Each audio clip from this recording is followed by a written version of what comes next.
O Livro dos Espíritos. Allan Kardec. Introdução ao estudo da doutrina espírita. Item 10. Entre as objeções há algumas mais especiosas, pelo menos na aparência, porque são tiradas da observação e feitas por pessoas graves. Uma dessas objeções é tirada da linguagem de certos espíritos que não parece digna da elevação que se supõe a seres sobrenaturais.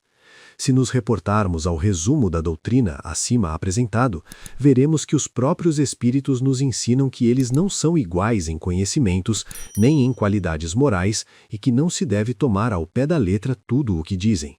Cabe às pessoas sensatas distinguir a parte boa da má.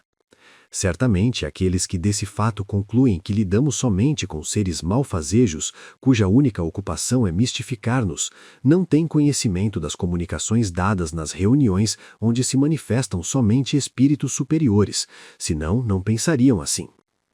É lamentável que o acaso os tenha servido tão mal para lhes mostrar apenas o lado mau do mundo espírita, pois não queremos supor que uma tendência simpática atraia para eles os maus espíritos em vez dos bons, espíritos mentirosos, ou aqueles cuja linguagem é revoltante pela grosseria.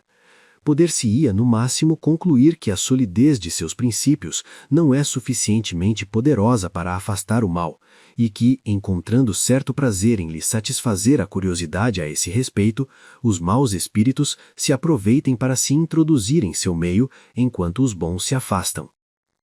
Julgar a questão dos espíritos por esses fatos seria tão pouco lógico quanto julgar o caráter de um povo pelo que se diz e se faz na assembleia de alguns estouvados ou de pessoas mal afamadas que nem os cientistas nem as pessoas sensatas frequentam.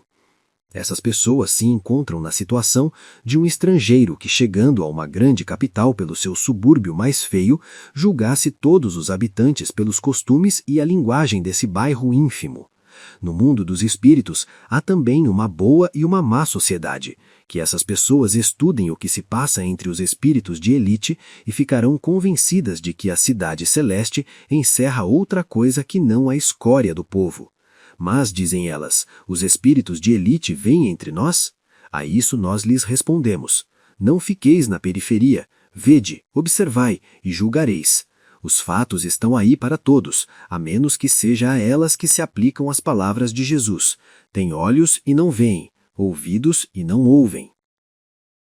Uma variante desta opinião consiste em ver nas comunicações espíritas e em todos os fatos materiais aos quais elas dão lugar somente a intervenção de um poder diabólico, novo Proteu, que revestiria todas as formas para nos enganar melhor.